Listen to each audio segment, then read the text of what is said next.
Hey, what's up, everybody? Rod J back again, taking a look at another Beer Flow show, and back with my buddy Todd here in Indiana. How you doing tonight, Todd? Doing good. What's going on, Rod? Doing all right. Doing all right. We're actually a little limited here because two of our guys are out and about. Supposedly, Joe has something he need to take care of. We're running around having a little bit of fun, and apparently Eric is too. So, we're kind of a half crew, going to hold it down and talk about some of the different beer stuff taking place and get into a few things. And Guess they found better things to do. Yeah, hopefully they'll jump in at some point, and hopefully we'll have good interaction from the people watching. And I guess since Joe's out here, I'll have to read the comments. So kind of miss him on that little part there. He usually holds it down very nicely, of course. So hopefully everybody out there watching, and thanks for everybody joining in. Hello, Jaded. Jaded says hello, and he says hi all. Welcome. What's up? And make sure you check out Jaded Diva reviews and tours. Jaded does some pretty good beer reviews as well, so I actually follow him too. And later on in the show, probably going to get into a little bit of a thing that I'm going to call viewer recognition and kind of kick it back on some of the viewers here and see if we can get some of them some props and hopefully some subscribers and stuff too. Whiskey Throttle, what's happening, brother? Welcome. And as always, he calls me Beery White. So everything. So. Beery White. But tonight, I'm actually, and this is something I don't usually do because usually any beer I get, I usually save it for beer reviews. But I got 6 boxes I still have to add to my beer cellar list. But on my beer cellar list right now, I have like 60 beers. And it's like, I was going to go out and buy a 4-pack of something or a couple bottles while I did the show, something I didn't review, something I reviewed before, and I would have to worry about losing out on it. But then I'm like, I just had to force myself to drink these other beers. So some of the beers I'll drink tonight will be 2 first-timers I've done on here. I haven't done reviews on these beers, but I'll probably talk about them at some point. And the first one I'm going to actually do, and I grabbed this one here, and it's funny because now they're actually going out of business, it seems. But this is Tallgrass. Yeah. This is their Velvet Rooster, which is a Belgian-style triple ale. And this one comes in at 8.5% ABV. Kind of low for a triple ale. I mean, I'm used to the Belgian ones being a little bit more than that. So yeah, usually they're what, 10, 11%. Yeah. So this is like the baby beer, baby triple or something. So I'm going to crack this one open. And what are you drinking over there? So are they for sure going out of business? Well, they're trying to not go out of business. The brew pub is still open, but they have shut down the other operations temporarily. If they can get other investors, I believe, to back them and save them, then they'll actually stay in business. But that's what they're kind of trying to do right now. I wonder if they're ones that kind of fell victim to distribution, wider distribution. Well, we got them here about a year ago, I guess.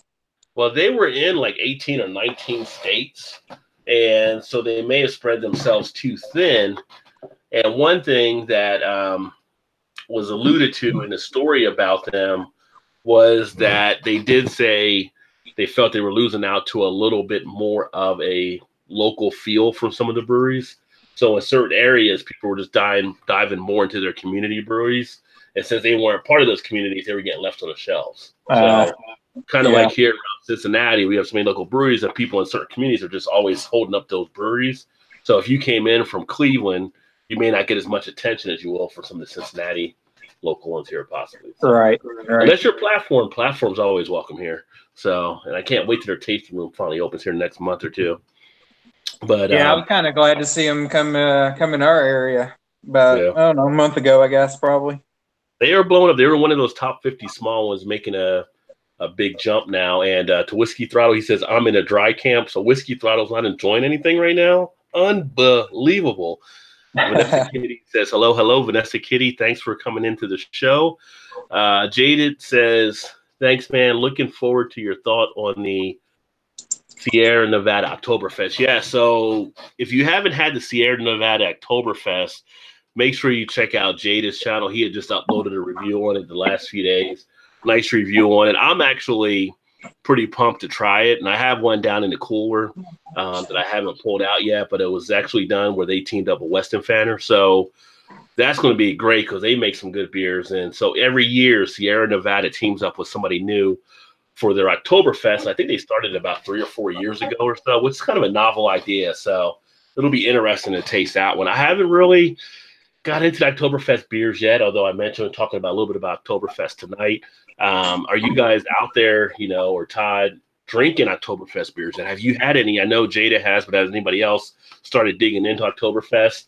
And if you're digging Oktoberfest, did you dig into pumpkin before Oktoberfest? Because pumpkin beers are everywhere now. People started digging into that, and people were getting the pumpkin spice. One of the people I work with got a pumpkin spice latte from Starbucks, and they're like, "No, it's too early. It's like October. Why are you drinking that now?" And she had to crave it for the pumpkin spice.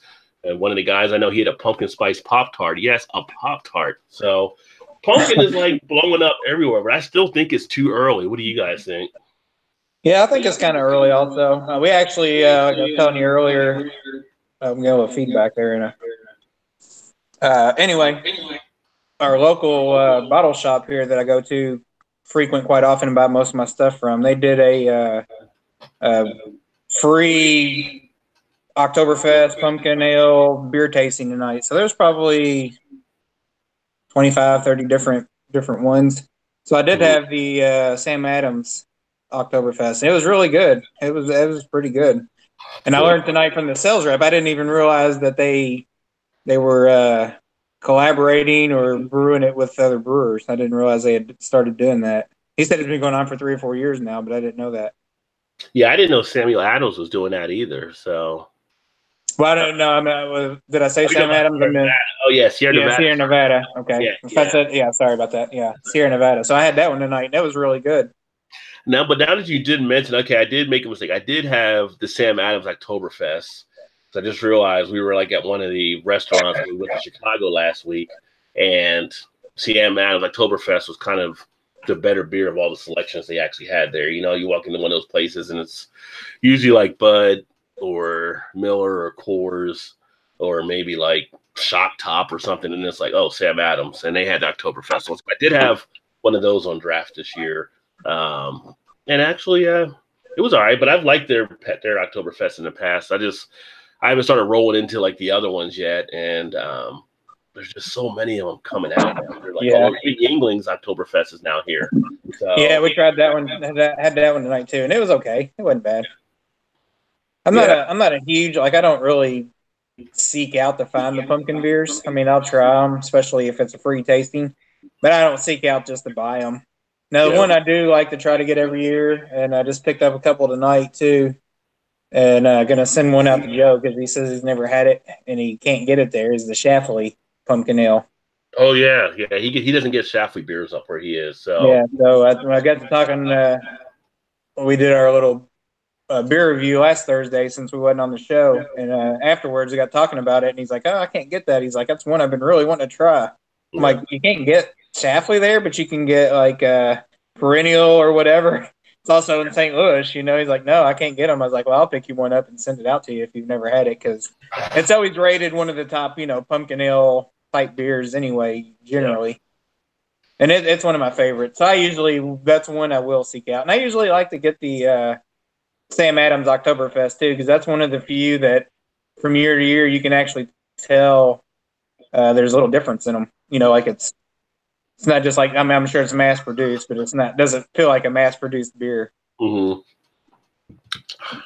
Well, I'll say this one on the Tall Grass Velvet Rooster. They did a good job of matching up into the Belgian triple style. It's got a nice feel of the coriander and of the clove.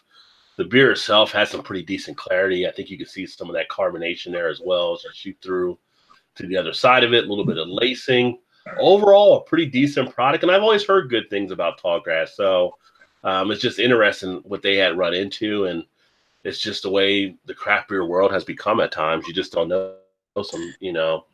Things can happen. Yeah, it's unfortunate. Like, I was pretty excited when they started to come into the market here. So the former company I used to work for, their headquarters was based out of Iowa. So a couple of coworkers within the last year or so before they shut our facility down, they moved from Iowa to our facility.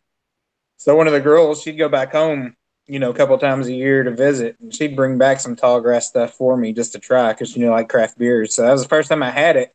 So when they first hit our market, year and a half ago, I was pretty excited to get it, and then it was. So it's kind of unfortunate to hear because they do make some pretty solid stuff, I think. Yeah. Yeah, I think this one's pretty decent. I just looked on there and said no longer in production, and a few of their beers under Tallgrass now say no longer in production as well.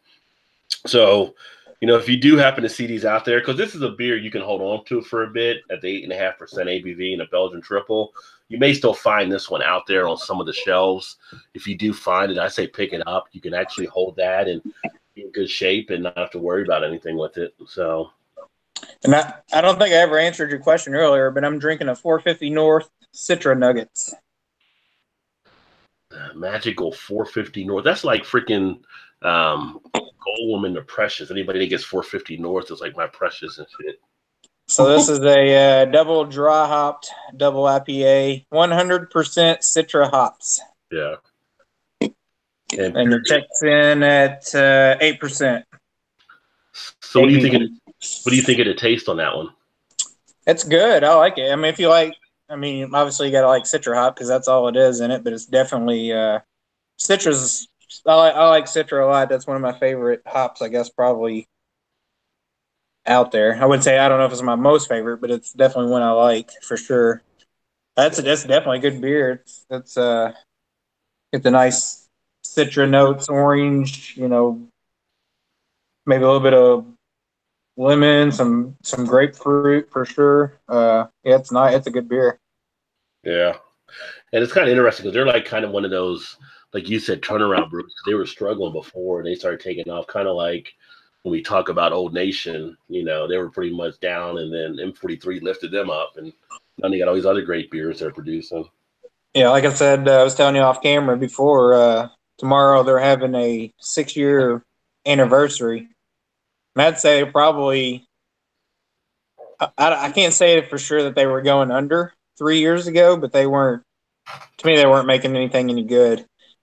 Most of their distro stuff is decent, good enough to buy, but their can releases that they have about every 3 weeks, once a month type thing on Fridays, those things are great, which is mostly these nugget type beers and their Slurpees, which is the Berliner Weissen. Let's see what else they have. Really, mostly the Nugget series, but then they do have a couple other series within those beers that's usually released, just different flavors, almost to a point where they're almost starting to taste a lot alike, but still pretty solid though. It's still good. yeah. And some of these Nugget ones that I've had of the brewery only releases have been, to me, I'd put them up there with the like Tree Houses or the Trill, type beers that like what Joe sent us a couple months or 6 weeks ago. Yeah. Well, Joe gets some pretty good beers where he's at too. So yeah, like that other half, that's pretty solid. Yeah, I wouldn't put him up there with the other half. I think so far from what I've had, those beers are great. Yeah, but it's all subjective, Yeah, it definitely is the way it works out there. I get a lot of local people here that just despise 450 North. So anything they make, they're just going to say it's garbage. I don't. The opposite of homers. Yeah.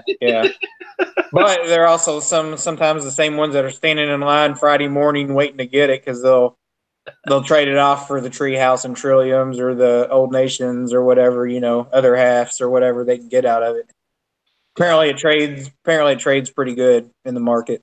I don't do the trading stuff, so I really don't know. But yeah, I'm sure probably that's where they go in there and get it. They badmouth it and they go pick it up. That's right. Cool. Yeah, but same guys that's the badmouth Goose Island, but they're standing there on Black Friday waiting for It started on those guys. Yeah.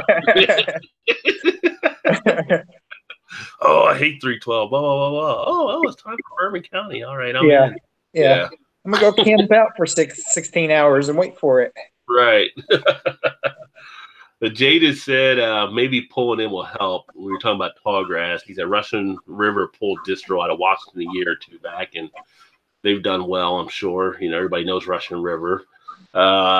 He said he's holding back on pumpkin until October. So I'm right there with you, you know, before I drink. Then the point is, like, when you get to a point where you're just done, like you can burn out on pumpkin beers. I've gotten to that point a few years ago where it's just too much. It's just like I just didn't even want to see a pumpkin beer again for a while. Like it Yeah. was just overdone. But I guess they're falling within the like storefronts where they're coming out with everything 2 months early. You know, like as soon as the pumpkin stuff, Halloween stuff is done, you're right into Christmas. Yeah. And the Well, it's beers, like, you know, the Christmas beers will probably be coming out by October, late October. yeah. Well, the place I took you to, like Depths, where you got the Golden Rock there, um, they would have pumpkin beers by the time January came around, and you would get a case for like $8.99 pumpkin beer. Oh wow! Because they had so much. They started cutting back on what they would put into the store, but it got to a point that people just couldn't really take that much more. They stopped buying it. So everybody tries to get out there early before people get burned out. And it's like the only style I've seen where they've kind of had an overabundance of things like that. And well, this year in the summer, I did see an overabundance on the summer shandies from Lining Kugel as well. I've seen those out there too.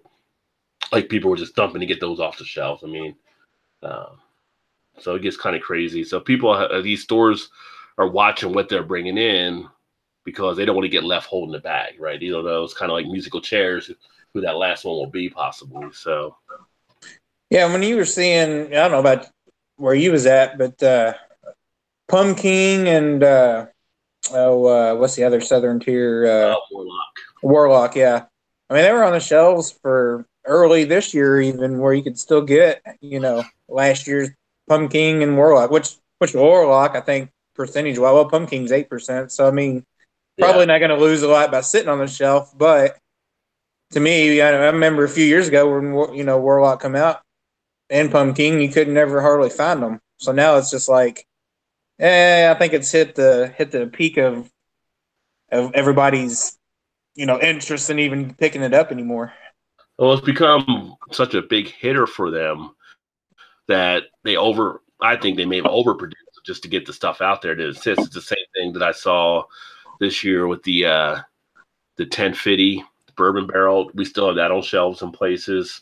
KBS, we'll find that on shelves in places, which that's another part of the thing. I'll get to that later. I finally drank my KBS 2018, so I'll break that down here. But some of these companies are putting so much stuff out ahead of time that they're just trying to not get everything out they can, but I think they're not looking really at the numbers and the people that are going to actually buy it. Like, can you oversaturate that market? And it seems like they do on all these beers now. It's like a race against time. So, well, in their mind, they have the supply and demand. They supply it, but then the demand kind of goes away because you can get it. It's a lot more. It's a lot more available. You know, in the market now with the beer market, it's like everybody wants what you can't really get. It's almost like look what I have. You know what? Not necessarily. Not everybody can get KBS pretty regularly or Backwoods Bastard or whatever. And everybody used to almost line up at the liquor store before it opened on the day that it come out. You know, and now it's just like, yeah, whatever. I can get it any time. It's not that big of a deal. Yeah. Well, one thing that I saw today actually was kind of funny. Last night I saw, for the first time ever, the Brewers Association launched a commercial about the independent label. I don't know how long it's been out there, but last time was the first time I saw it. Like, I actually saw it like on ESPN or CBS. It was like an actual one of the bigger channels. And I don't know if you've seen it yet or not, but it basically talks about how do you know your beer's real beer, craft beer, whatever, and it's got the independent label. And then Bud Light has been launching their stuff, you know, with the whole Dilly Dilly and the King and all that kind of stuff, which is kind of funny. They had a new one that just came out that I saw today where they invited in another king and queen to their castle. And they're complaining about everything along the lines. And the king's queen by is like, why do we invite them again? And he's like, because we're looting their castle right now. So the Bud Light guys are looting the other people's thing, but they're like, oh, our castle's bigger than this, or there's just too many of this kind of stuff, and blah blah blah. And it was basically getting to, at the end, Bud Light is like, make it for the masses, not for the few, or something. So it seems like there's a big head-on war coming between these factions of the macro versus the craft against or independent. So that'll be interesting. But haven't seen that commercial. The commercial was pretty funny, though. I give them that. It was pretty funny. But let's see here. And then Jada had said hello to Vanessa earlier. And he said he reviewed Sam Adams October for a later release. I thought it was good. Their commercials just hit out here. So he's just seeing the commercials on the Sam Adams Oktoberfest, which I have seen that one as well. And rating your parade, welcome. It says, if it is true that Sierra Nevada released their first batch of Oktoberfest a few years ago, I have had every batch, and this year's the best so far. Nice dose of malt. Cheers. No, they've been doing it for a few years, I believe. I think it was like the last 3 or 4 years they came up with the idea to pair up with somebody from overseas. So each year going forward, they're going to have a German brewer they're collaborating on all their Oktoberfest. But I think that started about 3 or 4 years ago. We probably need to get Ryan from Beer by the Numbers to let us know for sure. He's the big research guru. Last year, I forgot who it was, and it was okay. The year before was like, it was all right. But, knowing the history behind Weston Fanner, it's got to be a solid beer, I think. I would just think it's going to be solid off the hook. Jada seemed to like it, and then also Rainin, too. Yeah, pick it up for sure. It was good. I mean, I had, like I said, I had just a sample or two of it tonight, and it was pretty good. It was tasty. And I've got one. It was one of the better ones there. Yeah, I've got one of them in the cooler as well, so I will be doing a review on that at some point here. Maybe I'll just do like an Oktoberfest week. I don't know. We'll see. I've got like 29 reviews right now backlog that I haven't released yet, so something ever happens to me, they're gonna be like the vault releases, like Prince. We got all this unreleased beer review footage. What are we gonna do? The footage never seen from Rod J's beer cellar. Like Biggie Smalls, the unreleased tracks. Get your tickets now before they sell out. I'm gonna promote that shit, Rod. We're gonna make money on it. Whiskey Throttle says, stop talking about beer. I'm in a dry camp. A bunch of emojis, and then Jada kind of laughs at his comment there. So, but that's on you, as Joe would say. That's on you, Whiskey Throttle. That's right. Nobody's forcing you to watch us tonight. Right. We'll drink in his honor, though. So we'll have every drink tonight be in his honor. Just because. I'd be kind of curious to see what people thought about the KBS 2018. So I finally drank one yesterday. I've got 2 here. The other one I'm going to do the review on. But I was like, just wanted to grab a beer. And I said, well, I got a duplicate of that, so I'll grab one of them. I got the coffee out of it. I've got a little bit of, not a little bit, I got a solid amount of like a chocolate type feel. Very boozy. I don't know what everybody else was thinking about. I don't know. You got it this year, right, Todd? I've got one, but I haven't drank it yet. You haven't drank it, okay. And the thing is, like, I'm drinking through this thing, and don't get me wrong, it's got a little bit of a smoothness to it as well. But then it's like, are people really just going after this because of the hype around the KBS? Because I feel like, to me, it wasn't worth the hype as much. So, spoiler, I might play Don't Believe the Hype when I upload that review. It was okay, but it wasn't as great as what people. I mean, for me, I could actually go to Founders and drink the breakfast stout and enjoy that more than I would the KBS. Yeah. And I just don't know if people are chasing it because of the hype or if people actually think it's that good. I gave it like a 4 out of 5. I thought it was solid, but it wasn't anything that knocked me back. I've had other stouts that I've liked better than that were barrel aged. I mean, I don't know what other people may think out there. If people have had it, let me know what you think. Put some comments in the comment section. Yeah, I can't comment on this year's, but I almost get a feeling that it's gotten so popular that they know it's going to sell just because of what it is, that they're almost getting lazy with. And I feel like a lot of breweries do that with a particular type of a beer. They almost kind of get lazy in the product of it, producing it, and it's not always up to the standards of what you were used to having. Like KBS used to stand in line for it almost just to get it, and it was gone off the shelves before you could even get there almost. Right. And kind of the same with Backwoods Bastards, although that's still a pretty good beer. I don't see much downfall in that, but it has been kind of hit and miss in the last year or so. I mean, even Backwoods Bastard, I would prefer over KBS. I mean, that's just I can't say in my own opinion, because then I'd be approaching on the tense tagline. But I'm just saying, in my opinion, I think it's good, but it's not great. I mean, I would even do a Backwoods Bastard probably before a KBS. But that's just me. I mean, you follow your palate, right? So. Yeah, I'm with you on the breakfast stout. I mean, that's always solid. That's always solid, yeah. And it's like it's not overdone. It's got a great balance on it. I feel like the KBS, the last 2 years I've had it, they feel like they might have tried to push more than they need to push on it, possibly. So, yeah. But Earth is in the house. I could see that. The best, but he thinks it's fantastic. So Earth actually digs it too. So. But that was just my feel on the KBS. So we'll see. I'll do the review at some point here.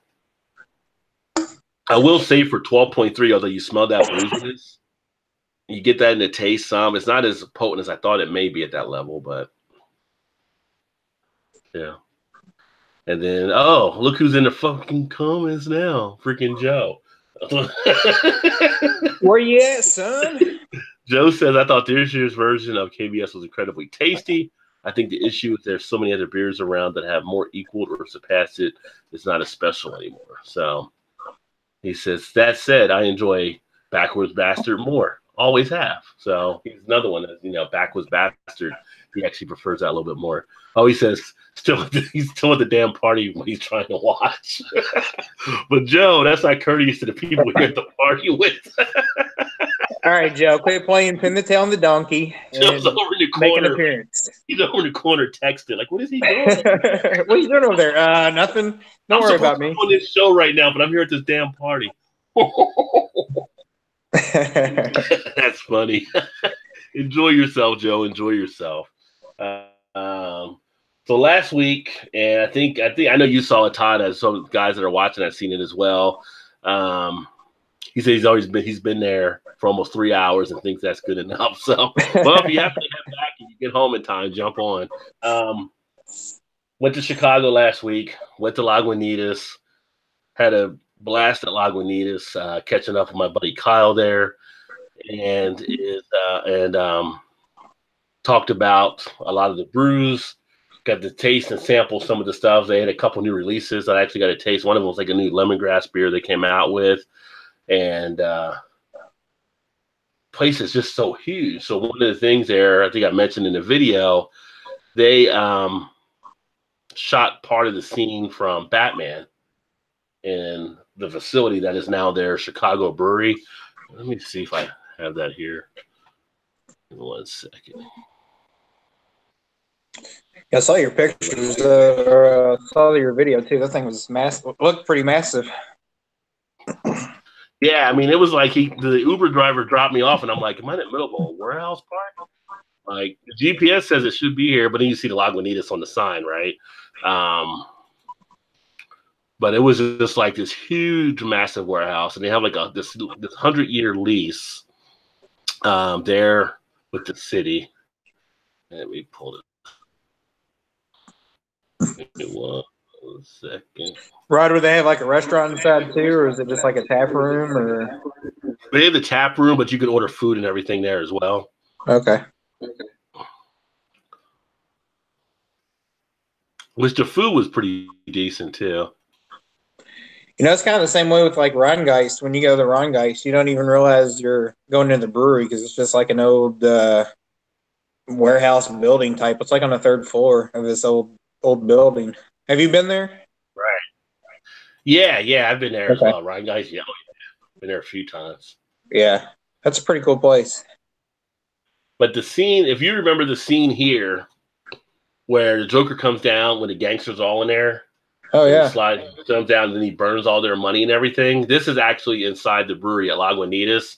So these steps like go up to the catwalk here, and we were actually up on this catwalk, walking all around this huge warehouse, checking out everything with Lagunitas. So that was one of the scenes they shot there because before they had purchased it, It was a company called like Cinemark or Cinemedia or something like that actually made movies there. And so they can come back at certain points and do stuff, but now there's so much Lagunitas stuff they probably won't inside of it because they're actually filling out that space well. But it was kind of cool seeing that too. So that's pretty neat. Yeah. So they have enough room to actually pull that off. And the tap room had, I want to say they had like 12 or 16 taps maybe there. So a good amount of beers you could sit there and enjoy.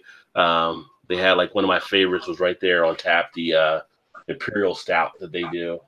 So I had that there and a few of the other ones. So now, was it only their stuff on tap? I would assume. At that place, yeah, it was just theirs that was on tap. Okay. At that brewery, and then a few other places around Chicago, they were more kind of just restaurants. So if you're ever in Chicago and if you're ever in downtown Chicago, there's a great spot called Miller's Pub, and they actually have like one of the best craft selections that I've seen on some of the local restaurants and bars downtown. And every time I go in there, it's like a whole different book of what they have in there. And they'll usually have about 15, 16 taps there as well. And so I was able to try some of the different local breweries. They're really big about getting local craft in there, but it's kind of cool because it's almost like walking back in time. They have the old decor of Chicago. So it's like all these old paintings and old stuff on the wall. And it's like, you walk in there and it's like, you think you step back into a mob setting or something in some areas. So, but it's a really cool place and the food's excellent. The food is huge. I mean, Chicago is like, I think they pack extra on just for the winter. I mean, because they don't mess around with their portion size. So what at the brewery there, or at the brewery, what was their price per pint? Since their beers are so cheap anyway, usually. I think for a pint, I believe it was 6 or 7. I think maybe 5. I mean, it was kind of your regular pint prices you would pay at another brewery for stuff on tap. So I mean, different than what might be a little bit cheaper since their beers are usually cheaper than everybody else's. Well, if you do the tasting tour, then you get beer along the way as you do that. I don't know if people had to pay for the tasting tour. They did like at 1 and 3 o'clock the day I was there at Thursday. I think during the week they do 2 tours. And I think you may have to pay to go on it, but my buddy Kyle hooked me up and I was just down there on it and talking to him and going through it. But then when I went up there to I can't remember when I got food later on, I paid, I think it was around $5 for a pint. I just can't remember offhand, but yeah, I think it was just usual to what I was actually paying, so I didn't really think about it. But when you think about how much you pay like for their 22s, it's kind of like, hey, maybe that is a little too high. Yeah, but that's why I was wondering. I was like, you pay $6-7 for a bomber or 22 ounce or whatever. So I was wondering, like a pint at the brewery was like $2, or are you gonna get a deal, or like a Rajay deal, or what's going on there? I didn't know. Well, I had servants on the house from them, so yeah. So that was, I guess, a Rajay deal in that part. So, Whiskey said he was asking me before. He said, "What is it? A sausage party?" Where Joe's at, basically, and Joe said, "Correct, Whiskey. What other parties are there?" So, and then Whiskey says, "Beaver parties." So Earth says, Joe, that was like asking Greg a sex question. Yeah, he kind of set himself up on that one. Red Beard's in the house says, "Evening, gents." What's up, Red Beard? Gilbert says, "Cheers." Earth says, "Howdy." And JT says, "Hello." So Jonathan says hello as well. And I hooked up with Jonathan up in Chicago. We actually met out at, not Jonathan, James. We actually met out at Miller's Pub too. So. Is he the beverage warehouse guy, or the beverage? What was it, the liquor store place? What place? Who's your buddy there at one of the liquor stores or whatever that was gonna? Well, that was Kyle at Lagunitas that got me. Oh, okay. Yeah, so we got out there and we talked. He gave me a nice rundown of Lagunitas. I mentioned on the video, talking with him and a few other people, the whole breakdown, like with Heineken, what it actually means to them and stuff like that, and basically how they're blowing up on a lot of things overseas, and they're just using them pretty much as an asset on their balance sheet, and they get backing from them to be able to do different things. So, for instance, in California, they have the THC water, right? So, which apparently, and I don't know, Earth even knows that out there, you can only get that in dispensaries, and they can't keep it on the shelves in the dispensaries out there right now. And so they said right now it'll only be California that they have because they don't know their states. However, I asked them about Canada. So for my friends in Canada that are watching as well, they did say Canada might be a play down the line because they're recreational across the whole country. So since now you have Miller targeted marijuana type water there, Lagunitas may as well. So to my buddies in Canada, that might be coming your way. So at some point, so be on the alert for that. But it was kind of funny. It was talking about when they told me the story about Tony, who's the owner. For all the guys that watch that, like do their home brewing, keep in mind he started out with like a 5-gallon home brewing kit. So, and basically it took him like 3 times before he kind of took off. And I mentioned on the video, like the first time he pretty much set his house on fire because of all the stuff that got into the stove. So then his wife kind of said, "You can't make beer here." So then he started making it in the garage, but they moved out at that time. They did move to Lagunitas, California. And then he got ran out of that town because he was making beer and essentially he was bootlegging it because he was selling to other people around town. But they were dumping it into they were in the septic tank system. So they were dumping it in the septic tank, and the septic tank ended up blowing up. And literally they had shit coming out of all their drains everywhere. They were that. So that's how he ended up going to Petaluma, where he was able to launch the brewery, and he kept the name of Lagunitas where he was at previously. And just, he just kept that drive and determination with it. And it was something that was kind of like a second career for him when he started doing it. So he was able to get out there and do that. And so if you're a home brewer, like I said, he started with a 5-gallon kit. And look how big Lagunitas is now. So you're doing what you're doing. You may have your shot at some point. It's kind of those deals, just being at the right place at the right time, do it kind of thing too. Sometimes, we have a local group here. They actually, I think in Louisville,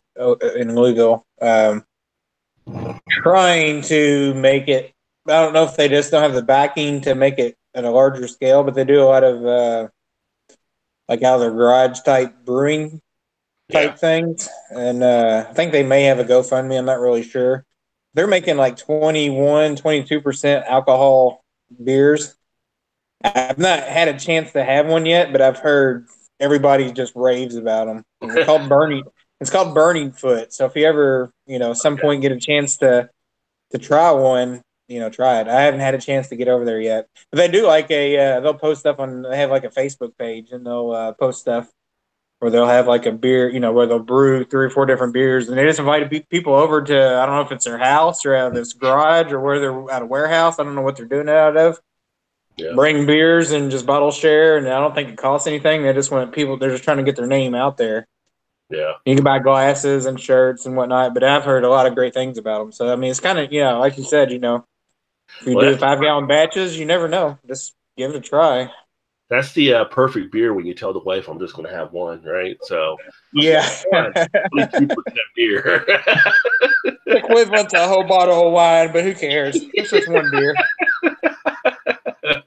Let's see here. Where did I leave off at? So, Whiskey Throttle had told me, check out my buddy Find Things Fermented, 2,100 beers reviewed in his blog. We'll definitely take a look there. And for anybody else looking to check out the beer blog, check that out as well. Drunken One said Party Source. Is Party Source here? Is JL here? I just saw him say Party Source there. I don't know why he said Party Source. And then Eclipse said hello. Eclipse Brewing. What's up, guys? And Drunken One says, hey to Earth, Eric Gilbert, JT, Redbeard, Rajay. So basically, Drunken One did a roll call. So thanks, Drunken One. Yeah. And then Eclipse said hi all. And hey D1 for Drunken One. Earth back at you. Everybody's kind of passing along the hellos and everything. And Todd. He had Todd in there, Drunken One too. So they didn't want to forget you. Whiskey asking Drunken how it's going. He said living the dream. And Drunken's one of those guys out there brewing some beer. So who knows? Drunken One might be the next Lagunitas at some point. We just never know. What's hey, real quick, what's Drunken One put in the comments? What are you brewing now? Or what's your latest beer that you brewed? Yeah, that's a good question. Drunken One, what are you brewing now, or your latest one you just finished? So he needs to find something to pair with that jerky. Yeah. Got some really good jerky there. Still waiting on my batch yet to come to my house. Must have got lost in the mail. I'm not sure. Well, Whiskey asks, are you in dry camp for work like me? I don't know who he's asking it to. I don't know if he's asking the drunken one or somebody else, but the only one I know that's in dry camp is Whiskey Throttle right now. Are you on those late shifts again, Whiskey, by the way? Like you get off like at midnight or whatever or something? That's just bad preparation either way you go. He said he's drinking the Yellow Rose from Lone Pint, an IPA. But are you brewing anything right now? Drunken one as well? Earth says he wants that beer so bad. So apparently Earth heard about that beer. Which one? The Yellow Rose from Lone Pint that Drunken was drinking. Oh, okay. Was that assuming a local Texas beer? Maybe. Well, Texas Yellow Rose, yeah. Yeah. The Yellow Rose of Texas. Right. That's why I assumed it was probably a local one. We've all heard it in Josie Wales. I mean, the guy sings them. That is such a quotable, great movie. I mean, who's the person that doesn't like Josie Wales? I mean, I don't even know if you're American. Sing it for us in your beery white voice. Good try there.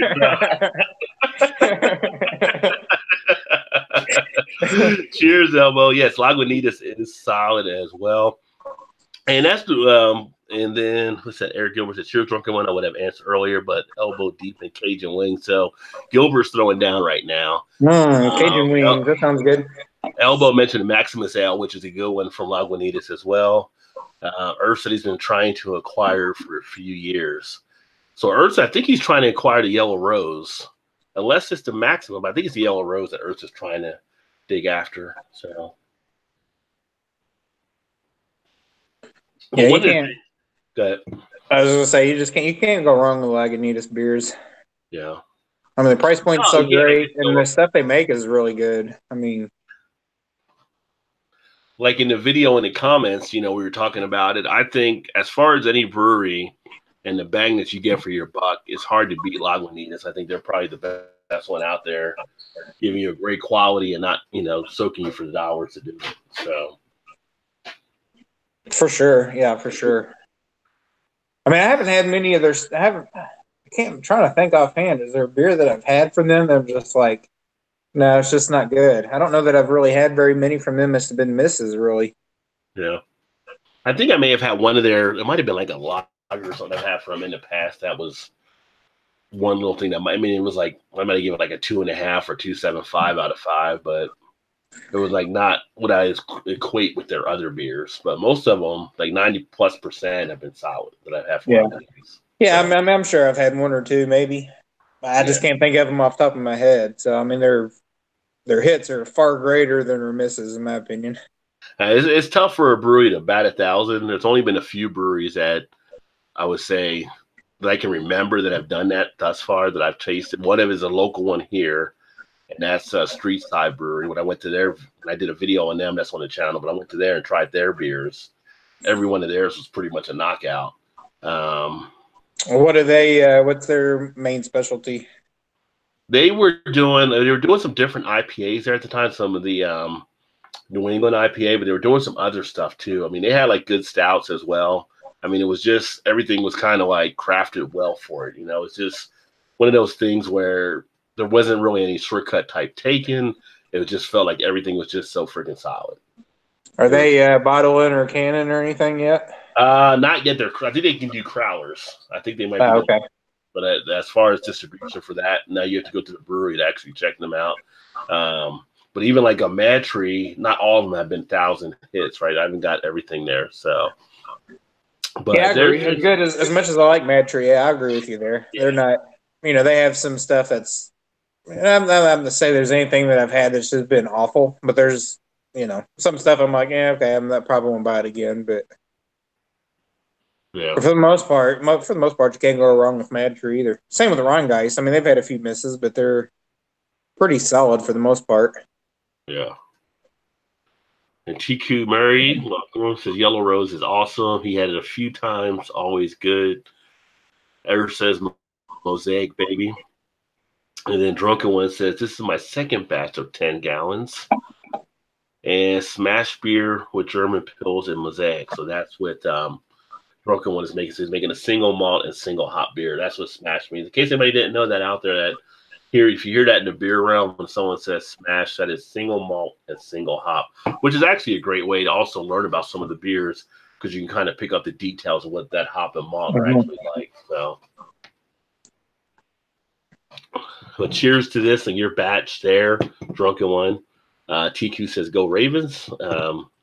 So he's watching the football game. I think they're actually playing the Bengals here tonight. So they already had it. Well, I don't know if you knew or not, but like, so now in Cincinnati, if you ever come visit your brother, they have the big events. It's open carry down there on the banks between the stadiums. So they had all the streets blocked off. People just walking around with their pipes. It's going to be a shit show later on, but yeah. Well, walk back. I went to Indianapolis a couple weeks ago with my wife for it was the third game of the preseason for the Colts. Yeah. And it was the same way. It was like we bought beers at the bar at the hotel, which was about a block and a half away from the stadium. Yeah. And we was looking up the ordinance. So in Indiana, there's no like law against open containers. Period. Doesn't matter when it is. Huh. I was always under the assumption that you couldn't have it, but during like game day and stuff, it's a little more lenient because people are always drinking. So it's like can't arrest everybody, so you just kind of let it go. But she actually looked it up on her phone and was like, it's not. It's actually not anything against the law at any point in time that you can have an open container at any point you want. I was like, I never even knew that. Yeah, I think it should be open container like New Orleans, just everywhere. Yeah, just So we got a beer at the hotel bar and drank it on our walk to the stadium. I was like, oh, this is nice. But the whole time is like, cops everywhere. I'm thinking, am I supposed to be doing this, or am I doing something wrong? Funny story. So we went to years and years ago. We went up to Ann Arbor to watch Michigan versus Rice, right? So a few of our guys here, we went to go to Michigan Stadium. It was like one of the stadiums we wanted to check off our list. Well, you have to like park pretty much out of the way and then walk to the stadium. Like people sell their front lawns for parking and all that kind of stuff. So we pulled into one spot, and one of the guys with us, and there's always like the smallest guy in the group that's like one of the more mouthier ones, right? So always. He's got like the beer in his hand, and the cop is like, "You got to pour that beer out or whatever." He's like, "But I'm not done with the beer yet." And he's like, "Well, you can't go any further." And the cop was sitting in his car. He's like, "You can't go any further if you got that beer," because we're starting to walk toward the stadium. He's like, "Well, what are you going to do? I mean, if I'm just drinking the beer, I'll just throw it out there." And the cop's like, "You need to pour the beer out now." And he's like, "But why would I want to waste the beer?" He's like sitting there arguing. And the cops have to open the door. He's like, okay, I'll pour the beer. Never mind, you win. We're like, dude, we are not bailing you out if you go to jail. Yeah. As Eric would say, you're going to take a ride in the stupid cop car. Just pour it out and walk to the stadium and be done. But we had about a half mile to walk, so I can see why he didn't want to wait. But you don't never waste a beer or whatever. But it was so funny that the whole thing was just happening. We're like, what are you doing? Of course, we had a rental car that had like 4-wheel drive. So it was like I don't know if it was a Cherokee that we had or one of the Zuzus, I think it might have been. But just if you ever buy a car from a rental company, chances are they may have gotten beaten up at some point because we were taking that baby up hills and down hills. Yeah. What the hell? I'm just renting it anyway. It doesn't matter. As long as we get it back in one piece, it's all good. Yeah, we had some fun there. We drank that night, and we came back the next day. And one of the guys the night before into the game went to Bowling Green. So we went to Bowling Green first, and we stayed there. We went to the Michigan game, stayed there, and came back the next day. But it was a fun time. So definitely a great stadium if you're a Michigan fan or one of the stadiums you should see. I mean, that place is just huge, and for 110,000 people, we were like one of the higher up seats, and there was still a great view of the game where we were. So yeah, that's one of those bucket list stadiums I want to get to. That and Horseshoe in Columbus for sure. Yeah, I definitely need to get up there. I mean, it's only Columbus for me, so I need to get up there at some point, check that stadium out. Yeah. So Eric, if you're watching or listening, I'm gonna have to make a trip up there to Ann Arbor or to Michigan State for a Hoosier game one day. Yeah, that would be cool too. Yeah, we drove past the White Sox Stadium on the way back from Chicago, and that looked like a pretty cool stadium. And obviously, going to Wrigley Field would be one of those stadiums too. And then we came through Indiana some part, and it was saying where I guess part of the Hoosiers movie, or maybe the whole movie was made there too, but they had signs for it and stuff too. Which, you know what? I've never seen Hoosiers. What? I've just the one sports movie I've never seen. It's been Hoosiers. Rod, I'm not sure I can talk to you ever again. I don't know why I've never seen Hoosiers, but I just haven't. So that's a movie at some point, especially with great Gene Hackman in there too. Trying to think of where that would have been at. I mean, coming out of Chicago, you had to go through Gary at least for a little bit, I think. Yeah, Gary was right there, across there. Yeah. Which I also think is where they filmed Candyman. Part of Candyman Oh, really? was in that Cabrini Green, like the housing projects or whatever, where they were at in the movie. I think that was shot in Gary.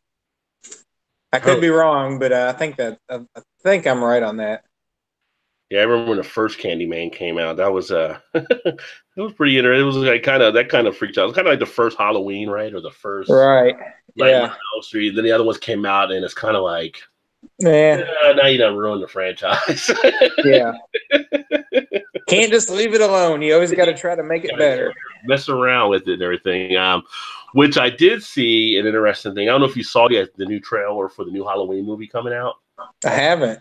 So they got the new Halloween movie coming out, and it's kind of interesting, right? So you've had Halloween 1 and all these other movies after Halloween, and then this one is going to actually have Jamie Lee Curtis in it, and like her children or grandchildren. But it's basically they want you to go from the first Halloween to this one and kind of skip everything in the middle. So is it a reboot? Is it a reboot or is it like a brand new movie? It's a continuation down the line. So it's almost like if Michael didn't get out of the mental hospital until later on, and then was hunting Jamie Lee Curtis down, and it's kind of got these references back to like Donald Sutherland, who played the doctor or whatever, and stuff like that. It's kind of like it's kind of weird because you've seen all these other ones, but it's almost like they're trying to put this out there and don't think about the other ones when you see this one. Think of this as like taking that after when it happened. So Danny McBride is actually one of the producers on there too, which was pretty interesting. So that was interesting. He was probably like, yeah, those other ones were pieces of shit. Just don't worry about it. Yeah, we're gonna try to make this right somehow or another. You forget that one from Godfather, you forget that one from Rocky. You know, it's kind of an interesting situation. Let's see here. TQ says, "Why isn't Joe on the panel? Not complaining." Joe's actually stuck at a party that we have determined was a sausage party right now. So he may get on here later if he gets home in time and gets back from the party there. Yeah, it's pretty cool. Heading to Chicago in a few weeks. So we were talking about that earlier. So if you want to go out to Lagunitas, they've got a great thing going on out there. If you go on one of the tasting tours, it's like 1 and 3 o'clock during the week that they do those, but definitely worth it. You actually drink along the way and get a lot of good details. Check them out. If you go to one of the places downtown to eat, and remember, I got you, TQ, to the Brazilian steakhouse here. They have Miller's Pub. Miller's Pub is really good. One of the better craft beer selection places I've seen. And then they also have really great food, good sized portions. You're not going to leave there hungry. Also, you have the Exchequer Pub, which was actually a couple years ago ranked as the best place to get pizza in Chicago. Not Giordano's, but the Exchequer Pub. And then you also have some other places. We went to a place called the Bergenhof that was downtown and not really too far from Millennial Park. It was a German restaurant. So they had some pretty good. First time I ever had schnitzel. That was really good. And they got some big-ass beers there. Some good German beers there, too. So that's a few places you can check out. If you get into breweries, what I did is I went to Google Maps and started mapping all the breweries around Chicago, and I came up with like a quick 40. You have like Revolution, and you have Five Rabbit, and you have, of course, like I said, Lagunitas, you have Goose Island. So you're not going to run out of breweries at all. A lot of good stuff, a lot of good fun. So I think you'll definitely enjoy yourself. How long are you going to be there for? Is like for the whole week, or is it just for a few days or whatever? Because you can definitely get drained. The place we stayed at in the hotel, we actually had a pub in our hotel. So it was called like the Elephant in the Castle, and they had some pretty good portions. They actually had a nice poutine that I had there. And then they had some pretty good beer selections as well. Not as good as some of the other places, but still solid. Half Acre is good. Yeah, Revolution definitely 3 nights. So you got a little bit of time to try to do some damage there. If James is still here, JT, he's actually in Chicago, so he can definitely hit you in some places as well. But it's a great city, especially if you like beer and stuff. There's just no shortage of anything you can do up there. So it's a shame you couldn't have etched out a little time either on your way there, on your way home, and stopped at like 18th Street Brewery coming through Indiana there. yeah, it was just so I much. don't think it's too far outside of Chicago. Huh? I don't think it's too far outside of Chicago. Well, probably just across the border, you think? Where it's You're right. at? Yeah. Well, I didn't realize you guys had so many freaking wineries still out in Indiana. Oh, yeah. Yeah, wineries are big. Winery. It's like, man, you're going to go here. You can't drive back if you go to a winery now. You got to stay here for a while. You could have catapulted into the top 10 wine tubing if you'd have stopped. Well, I just found out where we're at. We have a winery like 5 minutes from our house. So they check that out at some point, too, to see what they're offering on their wines. Because last time we went to one, it was down in Lexington, and that was pretty sweet. So, well, if you ever make it to my town, I'll take it to my cousin. Actually owns a winery, and locally, restaurant winery. It's pretty good. If you ever make it down and you want to go, we can set something up for you for sure. Right now, I've actually switched over, so now I have the Anderson Valley Barty Flats Oatmeal Stout. So I've had this one numerous times before, so I'm like, well, I'll drink it. I know I can get it again if I want to do a review on it, but pretty decent stout that I've had in the past from what I remember. Not anything that really shocks or surprises you, but pretty smooth usually going down. Have you had this one before? Yeah, I have. It's a little thin, I think, for a stout, but I guess kind of oatmeal stouts are kind of lean more towards the thinner side, I guess, typically. But oops, a little background thing on the other video.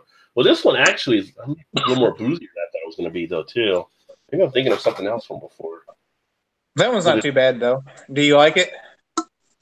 I got the coffee and I got the chocolate coming through. No, for some reason, I don't know why it would seem a little boozy. It's only 5.8% ABV, but I do taste some of that alcohol. Yeah, I think it's decent enough. I mean, it's funny how it changes over time, right? Like you go through your Untapped and you've had a beer and you gave it a beer grade, right? You come back a year later, you go to market that beer and you're like, I think it's like this now. And then you look at your old thing like, why did I give it that old score? Like this is nowhere near that. Or you say, how did I rate this so low before? Because I mean, your palate's always changing. So as your palate changes, your views change on the beer.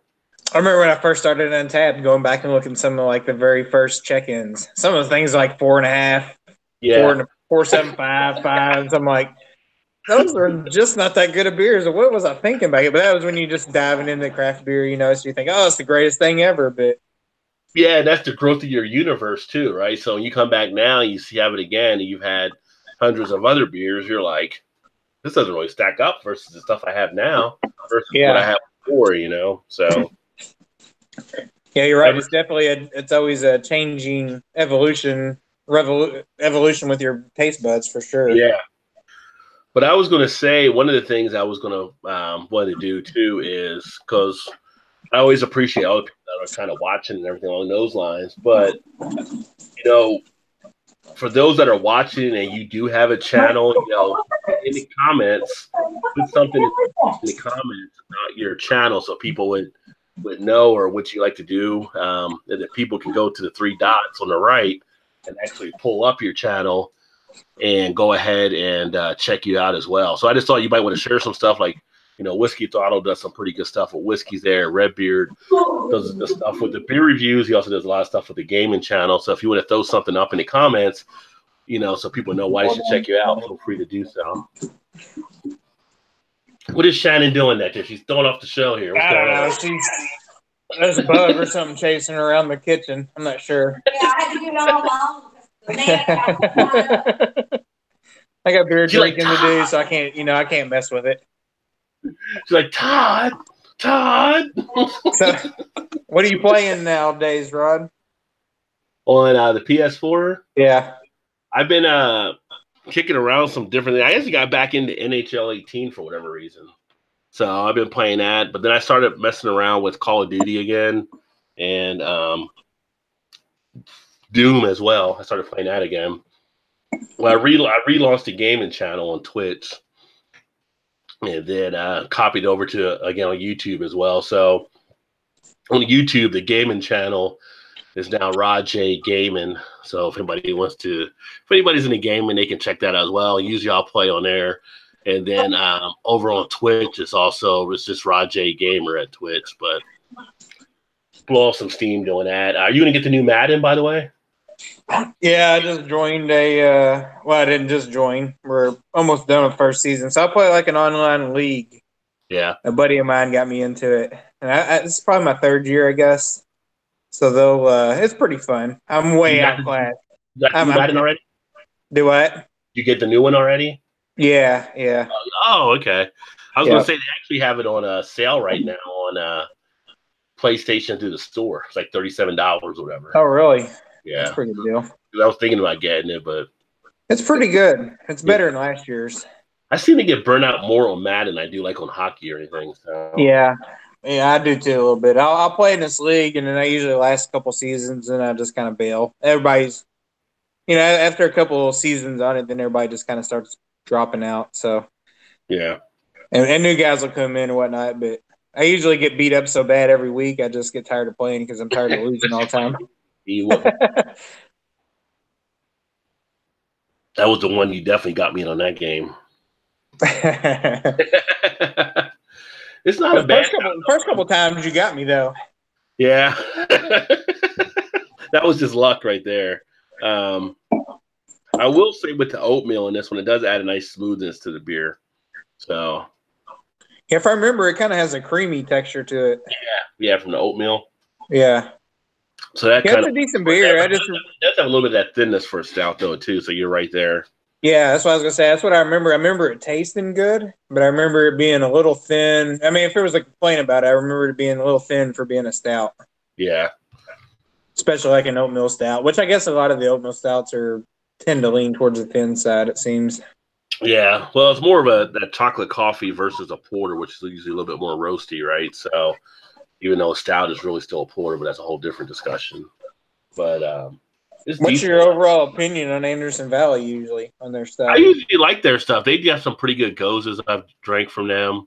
I don't know if they make an IPA or if I just never had an IPA from them. I don't remember having one that stood out. I remember like a blood orange goza, I believe they did, and some other things. That's a good question. I'm not really sure. Can't remember either. I want to say they do, but I don't know. Can't say 100%. But in some of the beer news, about that earlier, you were asking about some of the stuff happening there.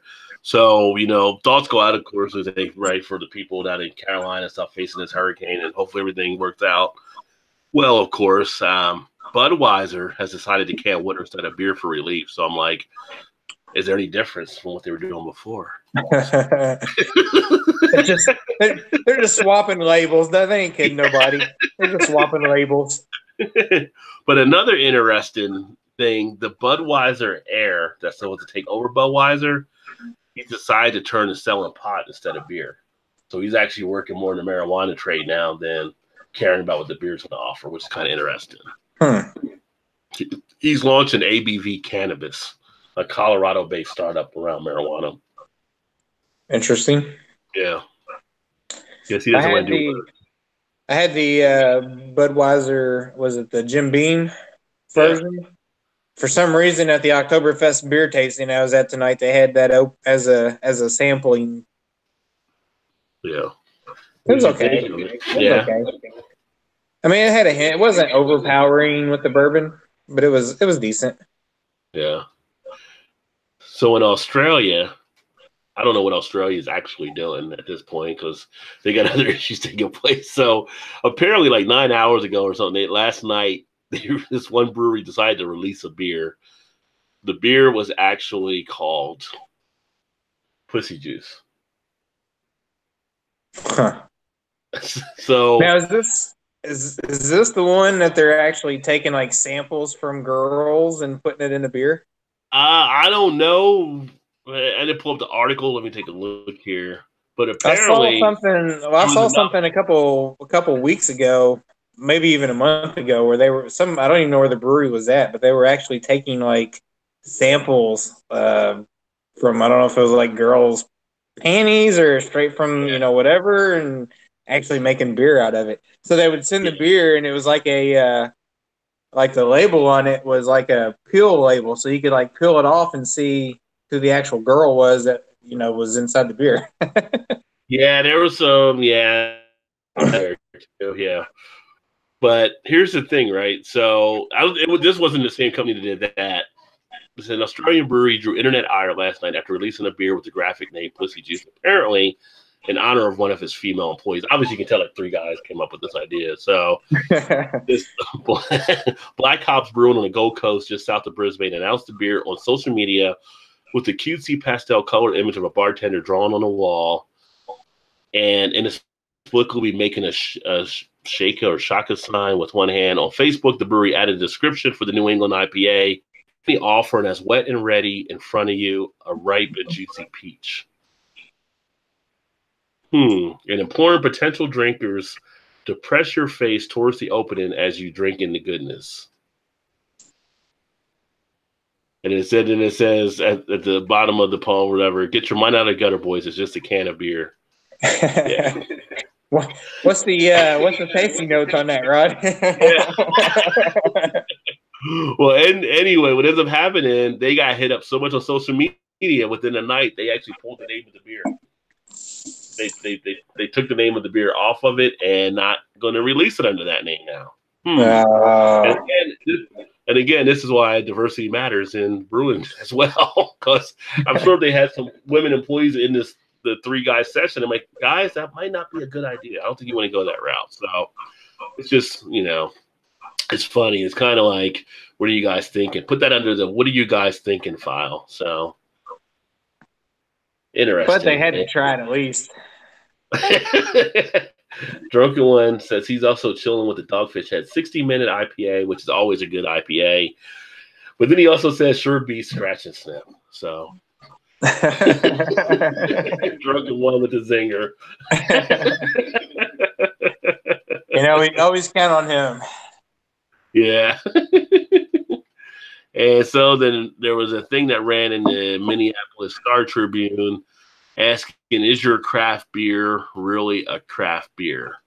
And with this independent label with the seal on it, again, going back to the independent status we talked about earlier, how this big push is coming. So it'll be interesting to see. I can just see us heading towards different things. I mean, we may get to a point this year where, who knows, it might be in the Super Bowl, you might see an independent craft beer Brewers Association commercial, the way things are going right now. So, but they're definitely pushing the seal more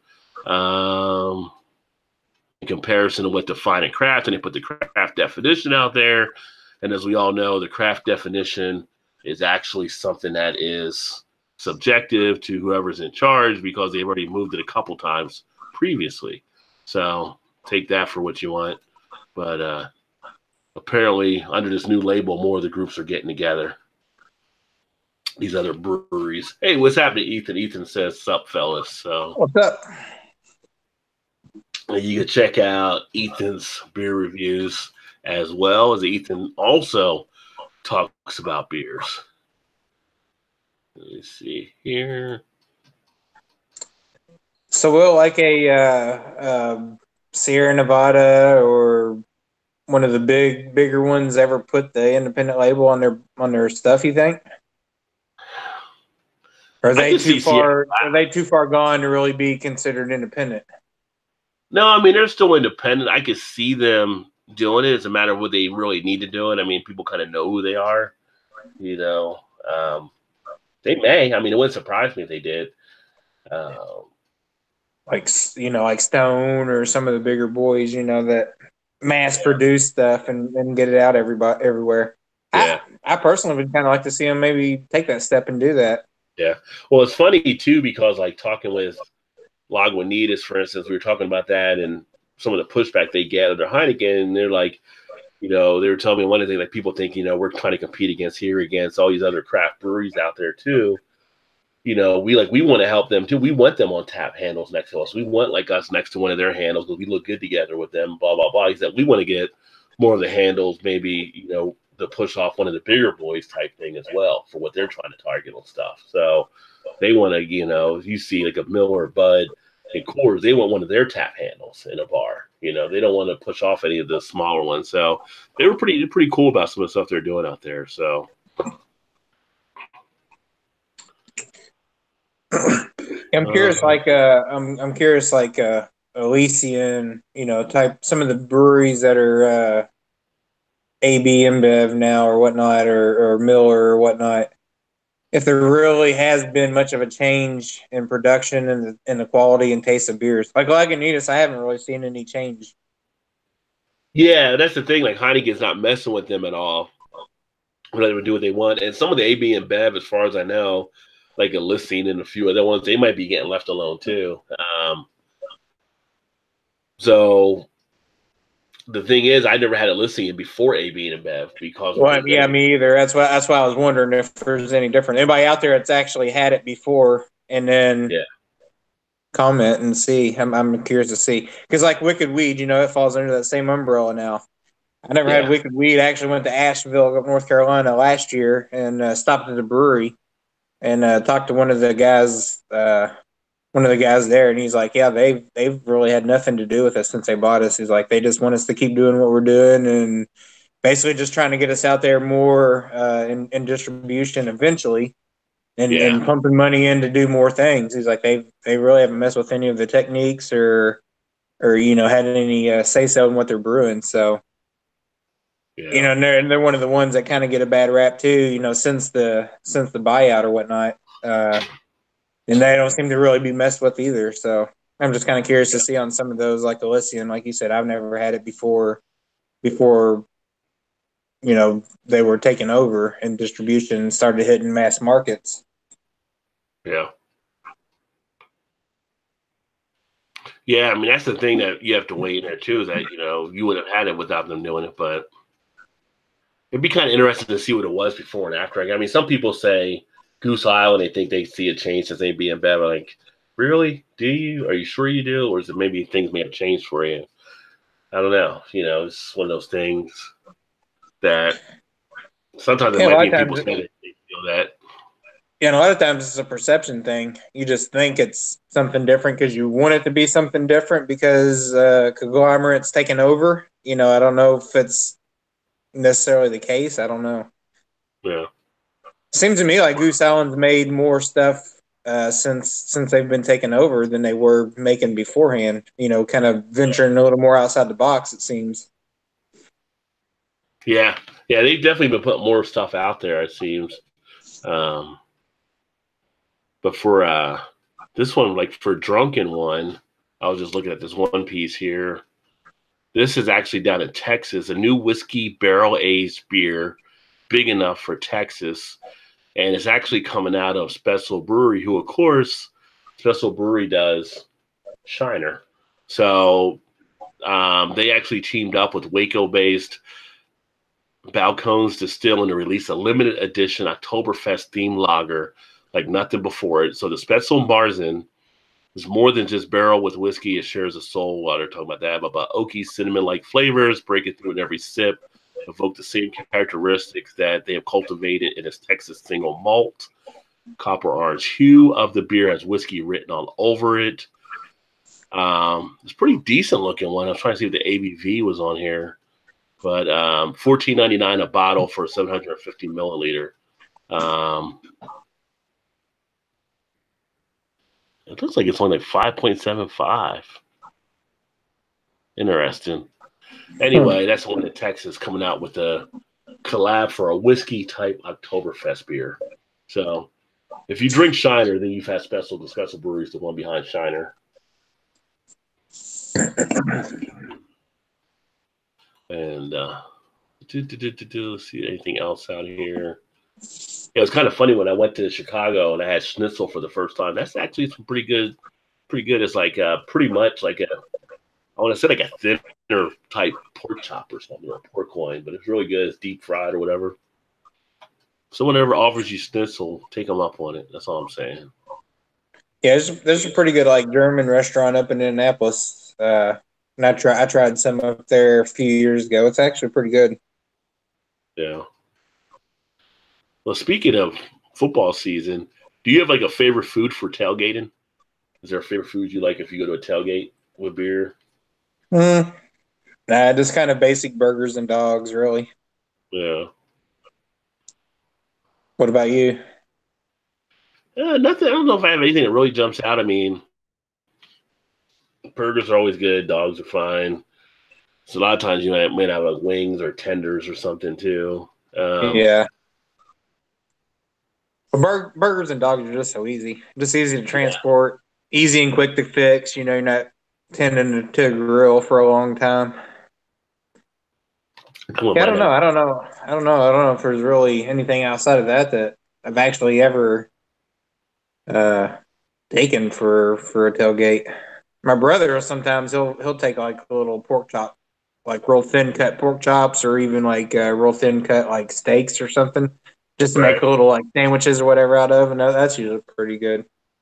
So Yeah. I don't know. Sometimes I've been to some and it'll be like little like miniature deli sandwiches. I've had those before at tailgate stuff too, which are like a mini subs that are cut up into like little smaller ones or whatever.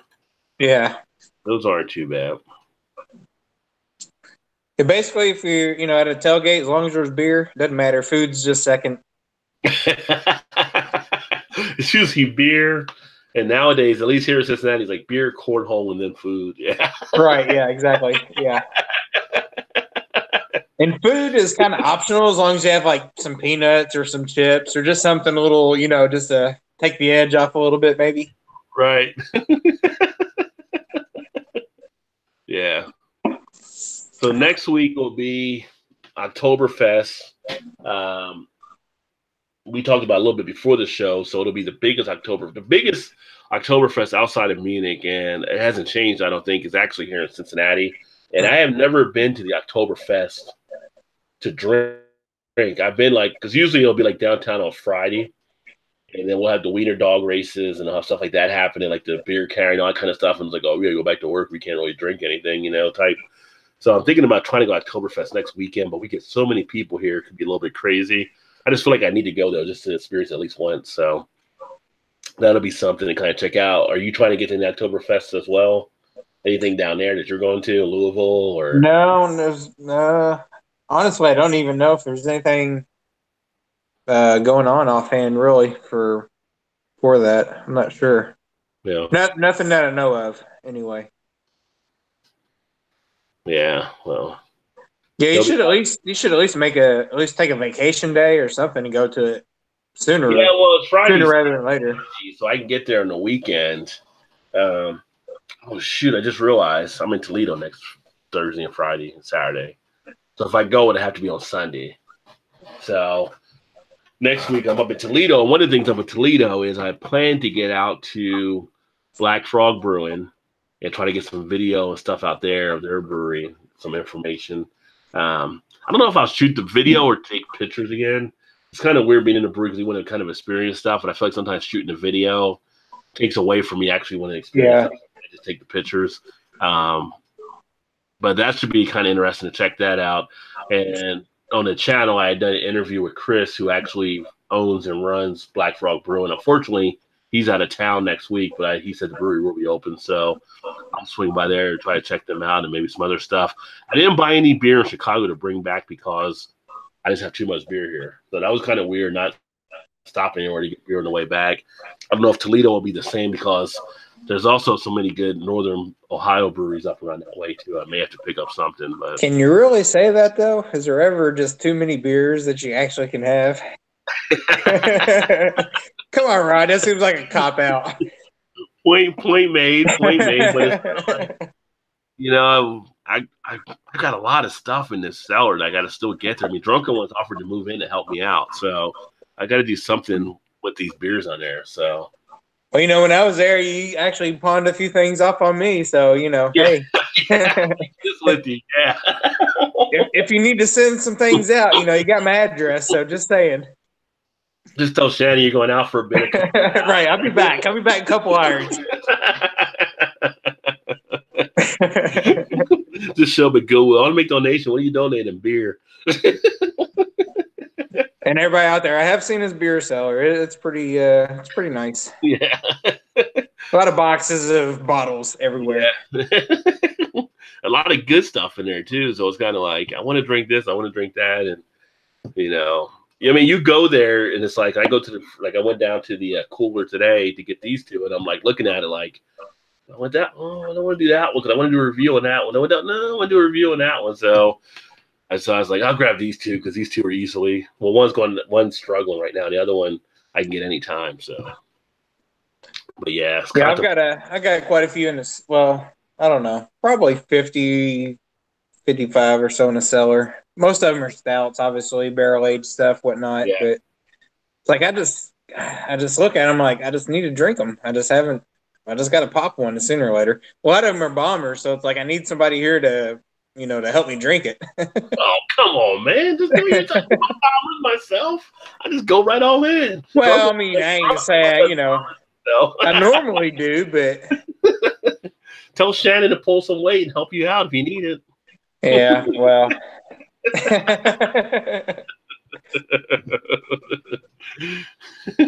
You need to do like our buddy Brad Allison. He has his wife do stuff with him, so.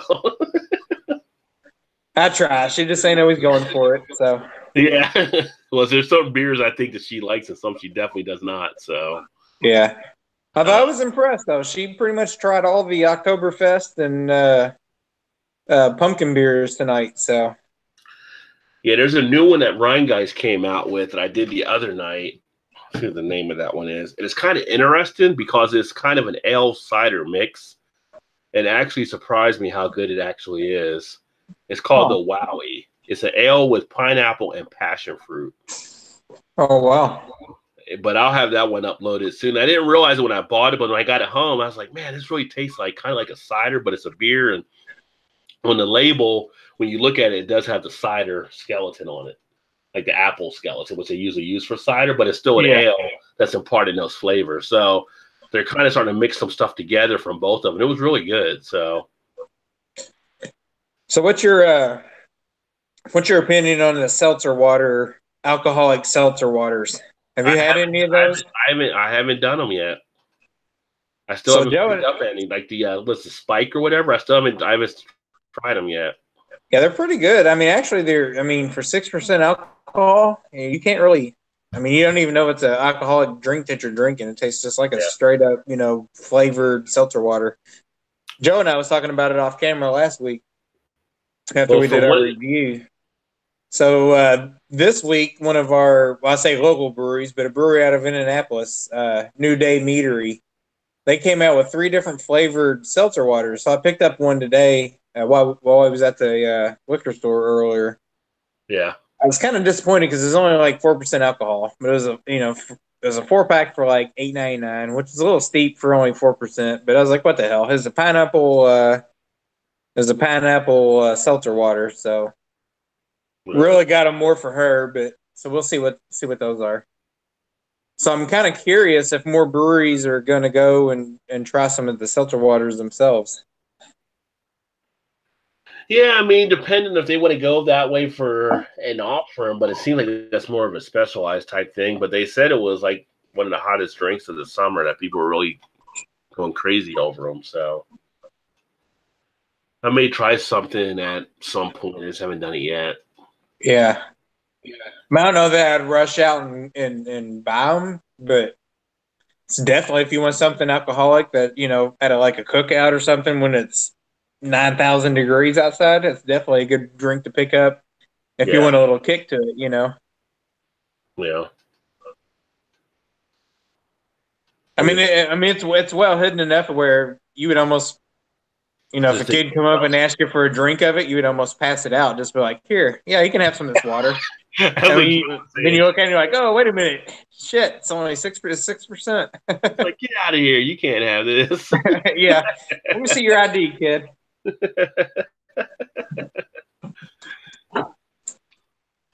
says, let me see. What was I going to say here? There's another one about big beer, how to avoid big beer in South Dakota. Like, I know South Dakota was that huge of a beer market. You had to worry about avoiding big beer.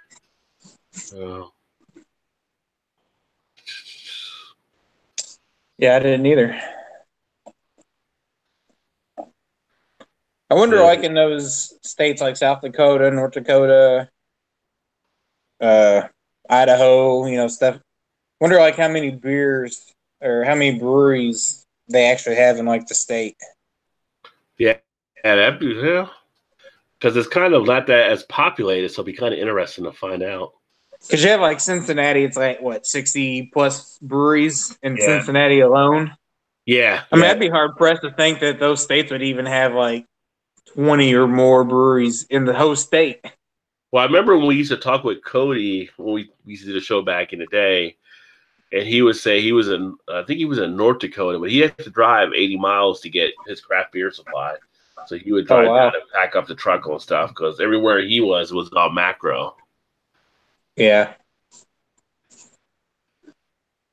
Looks like near you though, Louisville. Is it Louisville or is it Akron? Louisville trading bowling for craft beer.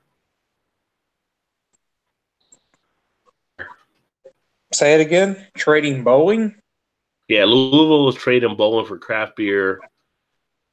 Oh, this is like in Akron. It's a place called Unhitched Brewing, setting up a shop in a former Louisville bowl restaurant and bar downtown. But I think it's not in Louisville, Kentucky. It's actually in Akron. It's up in Lance's territory. Oh, okay. Yeah. But they were talking about they're doing something for craft beer and bowling. So, which we don't ever get to see Lance anymore doing his beer stuff because he's always doing his car stuff now, I think. Lance the Lush. Lance the Lush.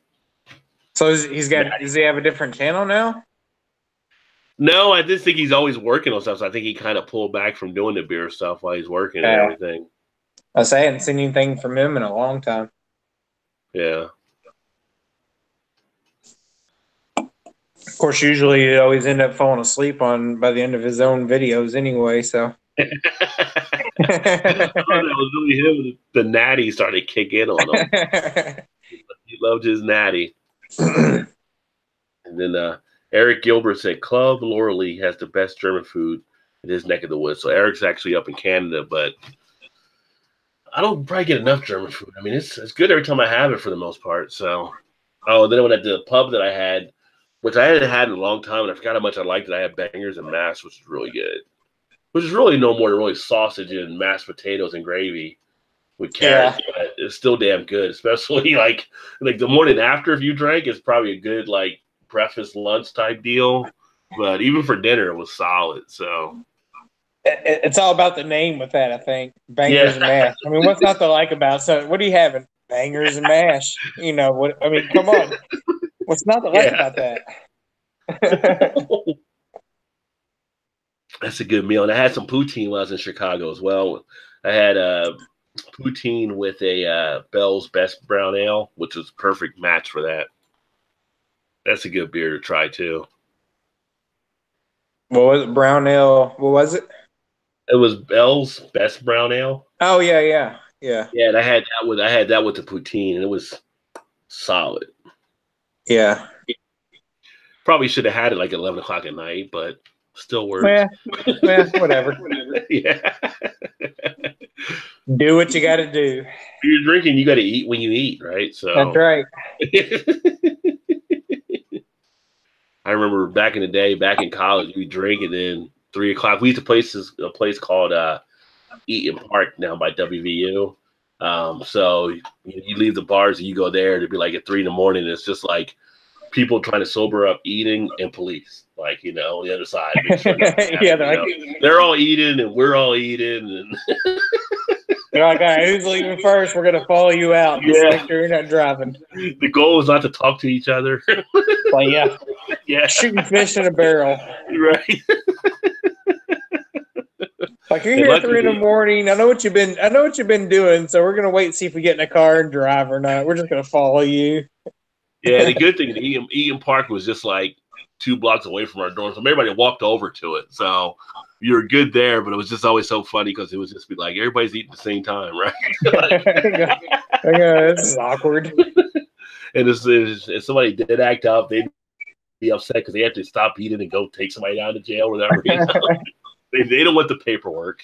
Like, yeah, we're taking you in. You made my food get cold.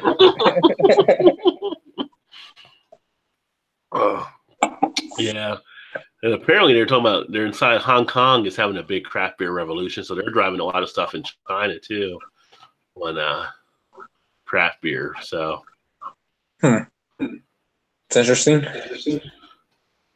Yeah, have you ever been over to Asia, like China or haven't. Japan or anything? I've not been out of the country, Rod. Ever? Not even Canada? Not even Canada. Wow.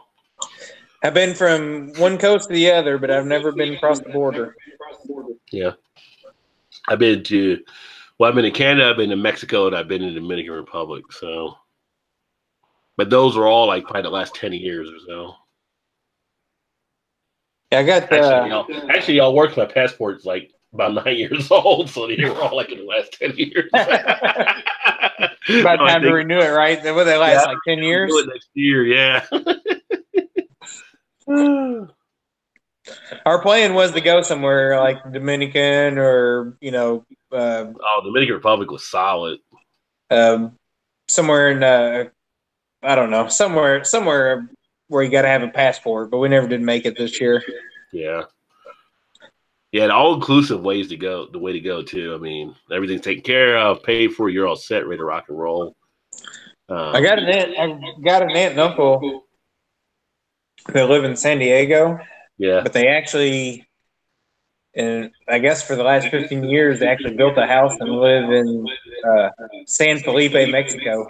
Okay. So I need to take advantage of that before it gets too late. Yeah, get down there and yeah.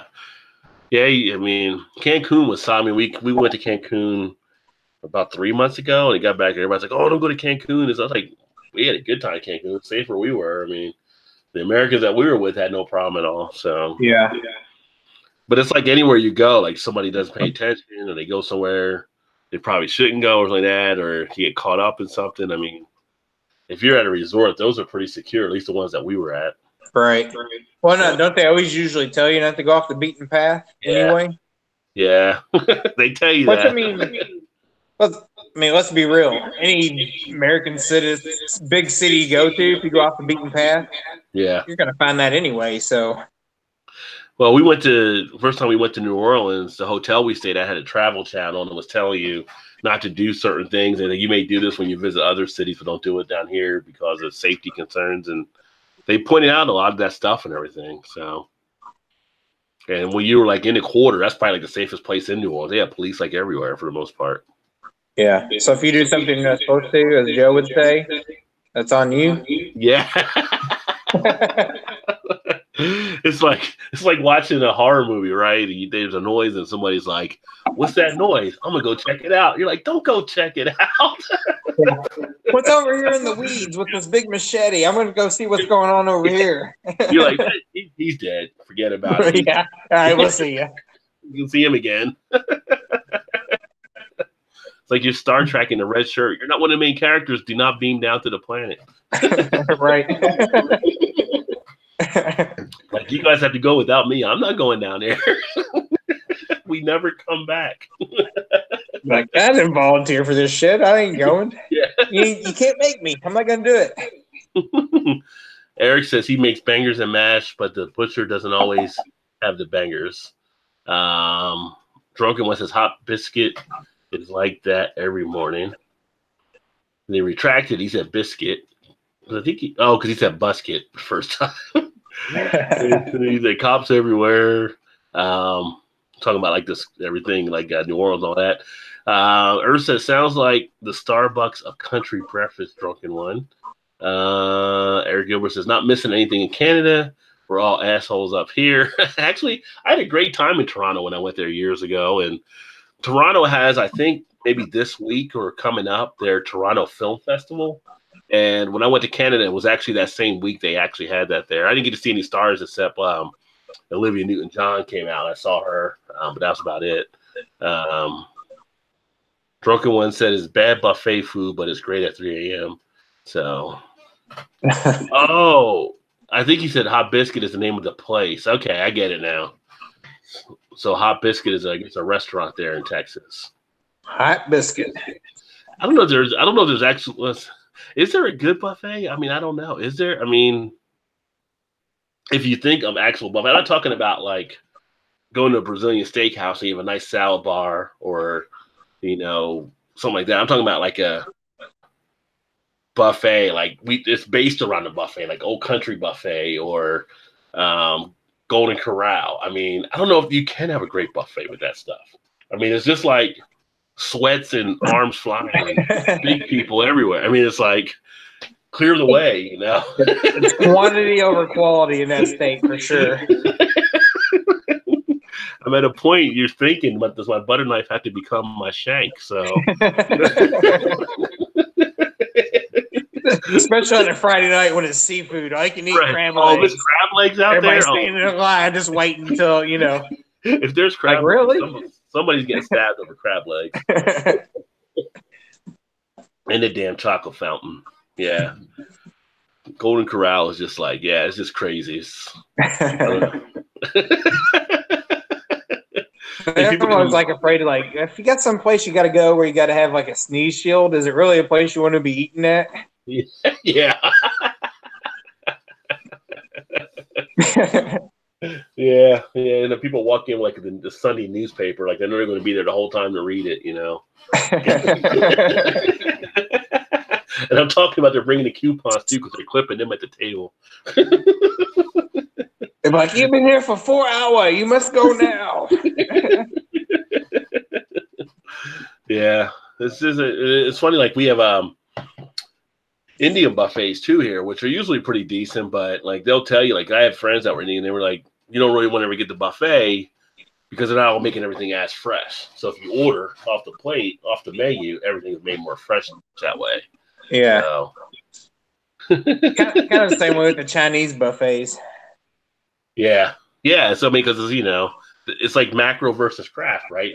They're throwing everything macro out there on the buffet bar, but if you get a craft, it's going to be more of a finer tasting type thing, probably. So, something to consider. I don't know if the taste is going to be that much different, but at least it'll be a little bit hotter anyway. Yeah. Never know. But it could be. Who knows? Yeah. Yeah, the good old sneeze guard. Of course, the kids are too short for it, so they're under the sneeze guard. So. Right, exactly. Yeah, exactly. It'll be like, Vegas vacation. I'll have some of the blue stuff, some of the green stuff. Come on, Clark. Sometimes you stand there looking like, you're not going to get your kid here? What's going on? Like, you don't see him putting his finger in the pudding.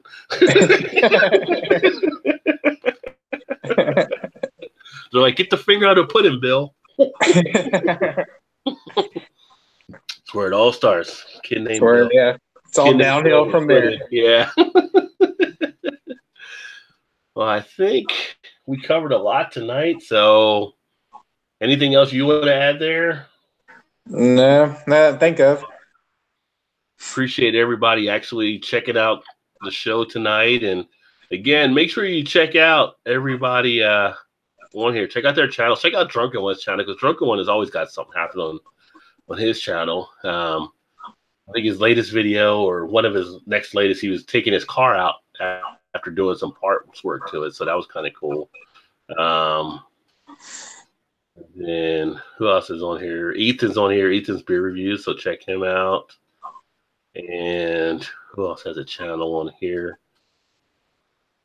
Whiskey Throttle, mentioned earlier. Eclipse Brewing. Make sure you check them out. They got a lot of stuff they're doing with beer on their channel. And also we have Redbeard. Well, I tell you, Redbeard is actually he's picking up a lot of people like off the gaming he's doing. So good for him. I think he's found a pretty good niche there too. Then the Beer Patrol, who must be back in the Sausage Party now. Check him out. That's Joe, of course. He's got a lot of good stuff going on. And Jaded Diva, who was here earlier on as well. So a lot of good people, a lot of good stuff.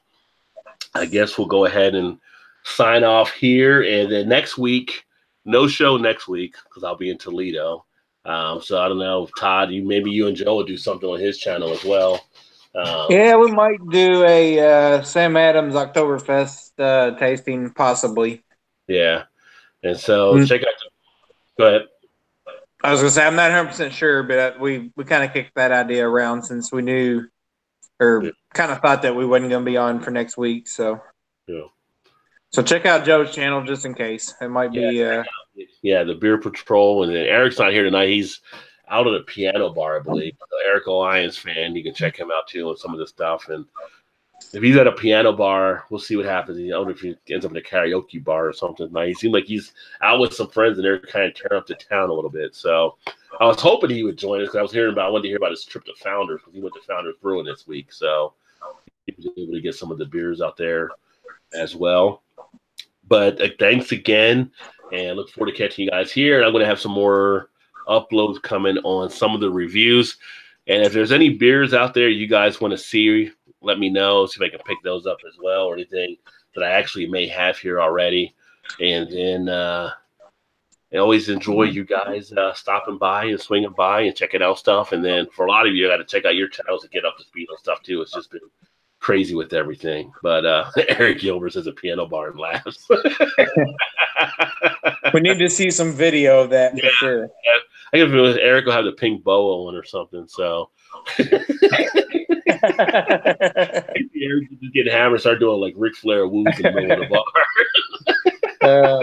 That would be classic. That would be classic. But thanks Eric on that comment. Great show, appreciate it. And like I said, if there's stuff you guys want to see or things you can do, let me know. One of the things I did the last video is I found out you can do different things like a little bit of a poll. So I'm going to probably put some poll questions on some of the videos as well because I want to get some of your guys' feedback on things and always appreciate that. With that all being said, I'm going to go ahead and wrap this up and then look forward to catching you guys next time. You want to do the PSA for Eric? No. So basically, don't drink and drive. You end up doing a stupid sobriety test. All you do is hurt yourself. Please say hurt yourself or hurt your family, or you'll be 6 feet under, and then they'll be left behind. Blah blah blah. Just don't do it. Call a friend. Call the girl you were trying to pick up. Call somebody and have them come get you. So Lyft, Uber, whoever. Yeah, Lyft, Uber, whoever, taxi. Yeah. Call the police and they'll take you home so you won't have to do that. Although probably wouldn't advise that situation, but just don't do it. So that all being said, catch you guys next time. Keep drinking those good craft beers. Remember, there's always time. Get your beer on. Cheers.